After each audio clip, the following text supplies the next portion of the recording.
कहानी शुरू होती है उसी मनहूस सड़क से जहां पिछली रात ज्ञान भाई और राइस्टार ने मिलकर उस गुड़िया पर हमला किया था और वो गुड़िया अचानक छोटी सी डॉल में बदलकर गायब हो गई थी। फिर अगली सुबह राइस्टार को ज्ञान भाई की लाश सड़क के किनारे मिली और शव के बगल में पड़ी थी वही डरावनी रहस्यमयी गुड़िया। राइस्टार वहीं घुटनों के बल बैठकर रोने लगा। राइस्टार किसी तरह खुद को संभालता है, ज्ञान भाई की बॉडी को पोस्टमार्टम के लिए भेजता है और अगले दिन पूरा गाँव सन्नाटे में डूबा होता है। जब ज्ञान भाई का अंतिम संस्कार किया जाता है उसी भीड़ में आता है अज्जू भाई, ज्ञान भाई का पुराना दोस्त। वो राइस्टार के पास आकर पूछता है, क्या हुआ भाई, कैसे गया ज्ञान भाई? राइस्टार की आंखों से आंसू टपकते हैं। वो गुड़िया उसी ने खा लिया मेरे भाई को। अगले ही दिन से राइस्टार को वही गुड़िया हर जगह दिखने लगती है, कभी गराज में, कभी घर में, कभी बाइक के शीशे में। रातों की नींद उड़ जाती है, सांसें थमने लगती हैं। डर के मारे राइस्टार भागकर अज्जू भाई के घर जाता है। भाई, मैं अब नहीं झेल सकता, हर जगह दिखती है वो। अज्जू भाई भी कांपता हुआ बोलता है, मुझे एक तरीका पता है इस गुड़िया से पीछा छुड़ाने का। राइस्टार चौंक कर पूछता है, क्या तरीका? अज्जू भाई धीरे बोलता है, दूर एक गाँव है सोनपुरी, वहाँ एक सूखा पेड़ है, उस पेड़ के अंदर बसी है एक आत्मा, शायद वो हमारी मदद कर सके। राइस्टार बोला, ठीक है भाई, मैं वहाँ जाऊंगा, चाहे जो हो जाए। अज्जू भाई मुस्कुराता है, भगवान तेरे साथ हो। लेकिन अगले ही दिन उसी मनहूस सड़क पर फिर एक लाश मिलती है और वो लाश किसी और की नहीं, अज्जू भाई की होती है। राइस्टार मौके पर पहुंचता है,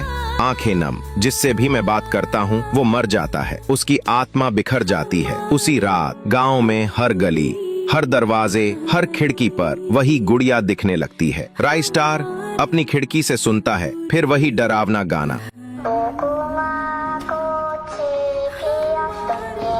अब फैसला हो चुका था। अगली सुबह राइस्टार अकेले निकल पड़ता है सोनपुरी गांव की ओर। सूरज ढलने से पहले वो गांव पहुंचता है। रात होते ही वो उस सूखे पेड़ के पास जाता है, चारों तरफ दिए जलाता है और आंखें बंद कर प्रार्थना करता है, ओ आत्मा मेरी मदद करो, मैं उम्मीद लेकर आया हूँ। तभी पेड़ हिलने लगता है और उसमें से एक सूखा लकड़ा जलता हुआ इंसान बन जाता है। वो आत्मा बोलती है, मेरे पास सिर्फ एक रात है, अगर कुछ करना है तो अभी कर, वरना बहुत देर हो जाएगी। उसी रात सूखा लकड़ा और राइस्टार निकल जाते हैं उस मनहूस सड़क की ओर। कुछ देर बाद दोनों उस सड़क पर पहुंच जाते हैं। राइस्टार बाइक को किनारे लगाता है और दोनों पैदल चल पड़ते हैं। कुछ दूर जाने पर उन्हें दिखाई देता है वही धुआं। राइस्टार एक पेड़ के पीछे छिप जाता है और सूखा लकड़ा उस धुएं के सामने जाकर खड़ा हो जाता है। तभी धुएं से वही डरावना गाना बजने लगता है।